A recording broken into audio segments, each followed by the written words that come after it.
voina in khuwa khanin accident omnin kalausia pakhata boral nin kalausia mo chumi chung changa chuan khongain chanchin kimchang min soisak theyangem kan khuwa ti awareng te khuwa anilowa anche sualna mun hi chimluanga wareng te le bil ku thirin kar chimluang khuwa ania chuan anche sual hun hi voin chonu dan ni le mini som bordel kha nin kan sia chu bike le scooty anin suwa scooty hi larin hluwa kumsom la rual liana fapa twit haveng bil ku thir khalania bike hi ladem ruata chimluang si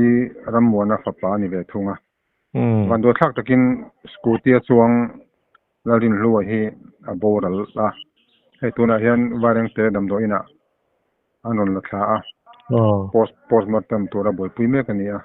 postmortem ten ti zo huna bil ko thir lama arwang hi lak chho tura wo man me kani an che sual na lai mun hi khoi lai vel tak me an che sual na lai mun hi chimluang khochung kholai li taka kongkoya ani supalani ani chu kholai lai li taka ni an tlan chak de nge an tlan chak lo kha chu mutun am che lo wa thong koila ya in su khan nia an chak lo kha chu soi thei pon lo lo mu chi anum lo bang khan kong koi de hle ka ni kong te tha anin supal ani ber mai atunga thiam lo jok po ti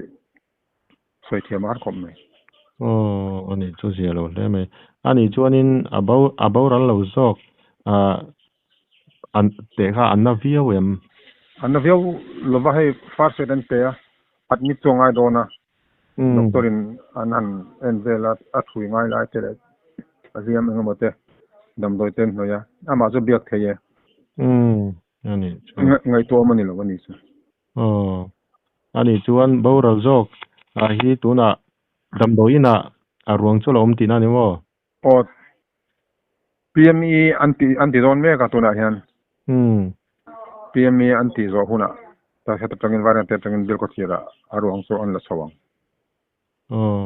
ani chu azia lo le mai ya poi kom mai ani chuanin hanin zo vak tu dang po om chung ya kha kan de mai a top nan nge han soi bel du ang chi te inem ine chung khoi min han soi sakla han soi bel du san pa su kan ei song lo wa atang pui thu son he kong te tha kan lir thei khal tu te hrim he to te po voin thil po ni song lovin pim khur hi apoi mo em ma kan speed te hi a om tok yan tla ni la ti hi kan du dan chu nia